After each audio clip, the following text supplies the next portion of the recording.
Hey guys, so today I'm going to be going over how I'm going to be patching my kiln.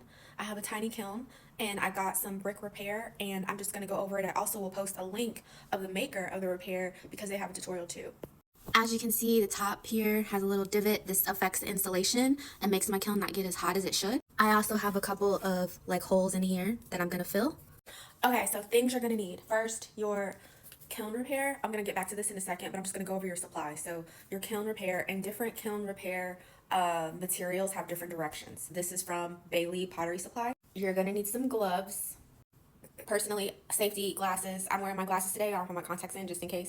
Putty knives or palette knives. I'm using a brush, and this is going to be to mainly get the stuff out. You might want a handheld vacuum if you have lots of crumbs inside your kiln. A bowl to mix the material, and spray, water bottle spray.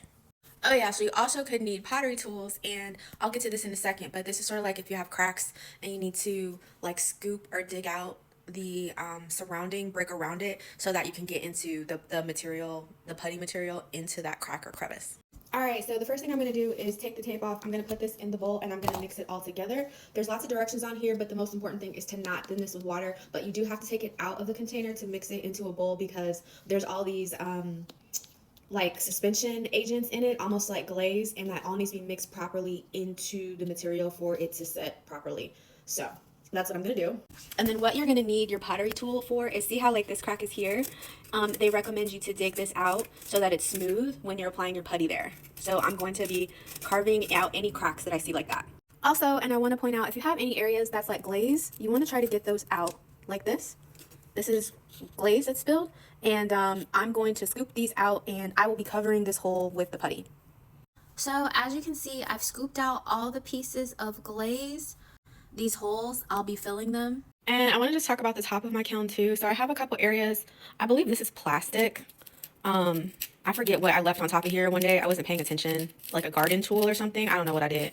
This was back in Houston. It was hectic. I don't know what was going on. Anyway, you want to get this off, and I'm going to vacuum this out too. And then one of the things that the maker was saying about these edges, like for example, these edges here, where it's not flush to the steel, I don't know what this is called. I think he had some mini metal flashing to shape this, especially for this chip right here. So I'm going to go to Home Depot, see if I can find some metal flashing to just stick inside here so I can put the putty all up on here so I can get a nice clean edge. It has to dry for a little bit, and then I have to fire my kiln to cure it. So it's probably going to be a 2-part video. So this is the end for part 1. Okay, bye.